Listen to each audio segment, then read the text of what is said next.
Hello નમસ્કાર વિદ્યાર્થી મિત્રો, વેદ ડિજિટલ એજ્યુકેશનમાં આપનું હાર્દિક સ્વાગત છે। આજે આપણે ધોરણ 11 વિષય ગુજરાતીમાં દ્વિતીય સામયિક પરીક્ષા 2026 નું 100% ટાઈપિંગ સાથે સંપૂર્ણ પેપરનું સોલ્યુશન જોવાના છીએ। તો ખાસ વિદ્યાર્થી મિત્રો, ચેનલમાં નવા હોય તો ચેનલ સબસ્ક્રાઇબ કરો, બાજુમાં બેલ આઇકનને પ્રેસ કરો જેથી તમને અવનવા વિડીયોની માહિતી નોટિફિકેશન મળી શકે। વિડીયો લાઈક કરો, તમારા મિત્રો દોસ્તોને શેર કરો। અને હા, આ પેપર છે એ કોમર્સ હોય તો પણ ભલે અને આર્ટ્સ હોય તો પણ ભલે, આ બંને વિદ્યાર્થી મિત્રોને લાગુ પડવાનું છે। દ્વિતીય સામયિક પરીક્ષા ધોરણ 11 ગુજરાતી, કુલ ગુણ 50। તો લઈએ વિદ્યાર્થી મિત્રો વિભાગ એ હેતુલક્ષી। ભજન કરે તે જીતે કાવ્યના કવિનું નામ છે મકરંદ દવે। વિકલ્પ છે બે માના એક ઝાડને કોનો વિયોગ હવે ખમાતો નથી, ભાઈ ભાંડુનો। હું ચાહું છું કાવ્યના કવિનું નામ જણાવો, સુંદરમ।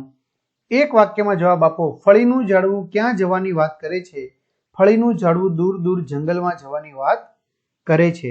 ખીલા સામે જોઈને લુહાર એક શ્વાસે શું બોલે છે, ખીલા સામે જોઈને લુહાર એક શ્વાસે બોલે છે કે મેં આ ખીલા તો મકાન બાંધવા માટે ઘડ્યા હતા, અરે અહીં તો આ ખીલા પર ઈસુ ખ્રિસ્તને જડી દેવાયા। તો ઘણા બધા વિદ્યાર્થી મિત્રોની કમેન્ટ આવે છે કે સર અમારે દ્વિતીય પરીક્ષાના આઈએમપી પ્રશ્નપત્રો સોલ્યુશન સાથે જોઈએ છે। તો મિત્રો મળી જશે 30 થી વધુ પ્રશ્નપત્ર, કોમર્સ હોય કે આર્ટ્સ હોય, તમને તમારા વિષયોના સરસ મજાના પેપરો મળી જશે। ક્યાંથી મળશે?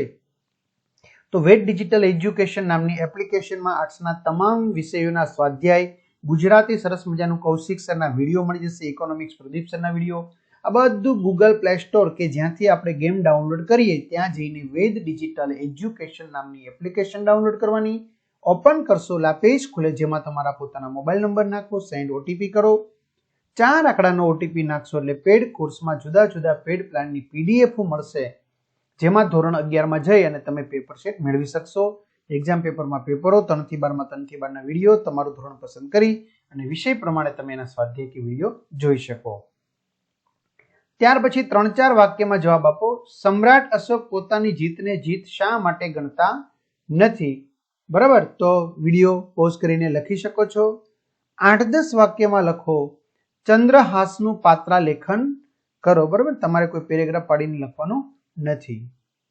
અથવા મુદ્દાસર સવાલ પૂછશે, મારા ફળીના ઝાડવા 2 ગીતના મધ્યવર્તી વિચાર સ્પષ્ટ કરો। ચાલો આગળ। વિભાગ બી છે હેતુલક્ષી। તપસ્વી સારસ્વત પાઠના લેખકનું નામ ચંદ્રકાંત શેઠ। વિકલ્પમાં કઈ યુનિવર્સિટીએ શાસ્ત્રીજીને ડી લિટની પદવી આપીને પોંખેલા, સૌરાષ્ટ્ર યુનિવર્સિટીએ। હુકમ માલિકના લેખક ચીનુ મોદી છે। ત્યાર પછી એક વાક્યમાં જીને અધિકાર પાસે સી શરત મૂકી હતી, જીને અધિકાર પાસે શરત મૂકી હતી કે જીન એના ઘરમાં આવે એટલે અધિકાર બીજા કોઈ માણસને ઘરમાં નહીં આવવા દેવાનો। સ્ટેચ્યુ રમવાની મજા લલિત નિબંધમાં લેખકની શૈલીમાં કઈ રમત ખૂબ પ્રચલિત હતી, તો લેખકની શૈલીમાં સ્ટેચ્યુની રમત ખૂબ પ્રચલિત હતી। 3-4 વાક્યમાં જવાબ આપો। રમણીકલાલે કઈ આશાથી ભિખારીની 100 રૂપિયાની નોટ આપી હતી, તો રમણીકલાલે અન્ય કોઈ સ્વાર્થથી નહીં પણ આવા કોઈ ગરીબના આશીર્વાદ મળે અને દીકરીના શ્વાસ થોડા લંબાય તો દીકરીનું મોઢું જોવા મળે, આ આશાથી રમણીકલાલે ભિખારીને 100 રૂપિયાની નોટ આપી હતી। ત્યાર પછી 8-10 વાક્યમાં અલી ડોસાનો પાત્રા લેખન કરો। અલી ડોસો પોસ્ટ ઓફિસ।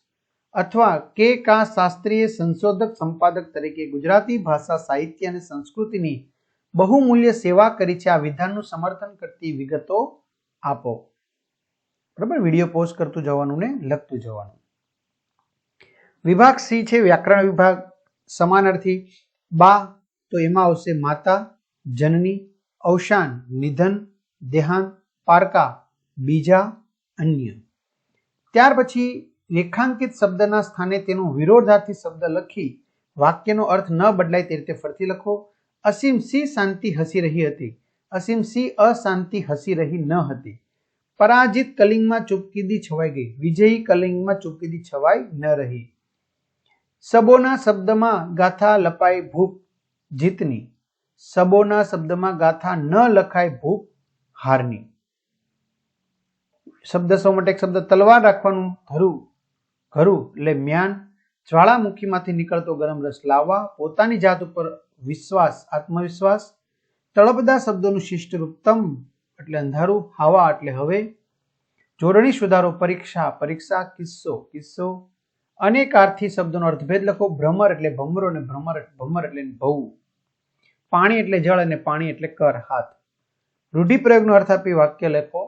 રોમાંચ અનુભવો, અર્થ લાગણીથી શરીર ઉપરના રૂવાડા ઉભા થયાની અનુભૂતિ થવી. વાક્ય લોકગીતની રાષ્ટ્રીય સ્પર્ધામાં દીકરી પ્રથમ આવતા માતા પિતાએ રોમાંચ અનુભવ્યો. અથવા પ્રાણ નીચોવા, અર્થ ખૂબ પરિશ્રમ કરવો. છોકરાને ભણાવવા માટે મા બાપ પોતાના પ્રાણ નીચોવી દેતા હોય છે. કૌંસમાં દર્શાવેલ સૂચના મુજબ ઉત્તર લખો. કોઈ પણ 3 એવી વાતો થાય છે ત્યાં તો એક બાઈ રૂમાલ લઈને આવી ઊભી રહી. સંયોજક જ્યાં ત્યાં. આજે દક્ષિણામૂર્તિની ધમાલ ચાલી રહી છે. પ્રત્યય સુધારો, આજે દક્ષિણામૂર્તિમાં ધમાલ ચાલી રહી છે. અમદાવાદમાં એક વખત એક ગાંડો જોયો હતો. વિભક્તિ પ્રકાર ઓળખાવો. અમદાવાદમાં સપ્તમી વિભક્તિ અધિકરણ.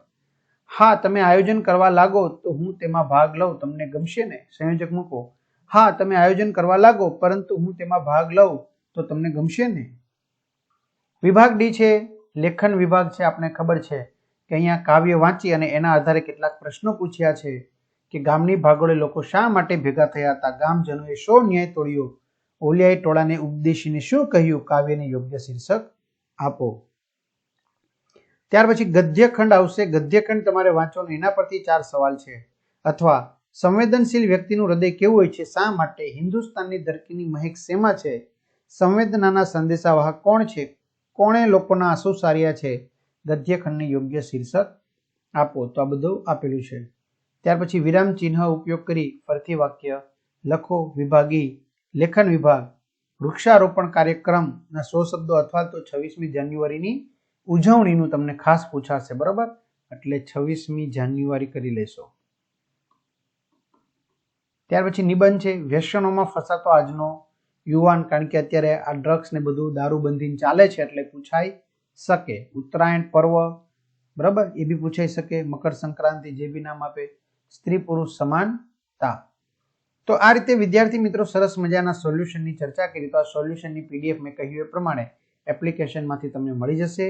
તો બધા વિદ્યાર્થી મિત્રો મેળવી અને સારામાં સારી તૈયારી કરશો. તો બધાને સારા માર્ક્સ પ્રાપ્ત થાય એવી શુભકામનાઓ સાથે બેસ્ટ ઓફ લક. અને હા, તમારા મિત્રો દોસ્તોને ચોક્કસથી શેર કરજો, વિડીયો લાઇક કરજો. અસ્તુ, જય હિન્દ, જય ભારત.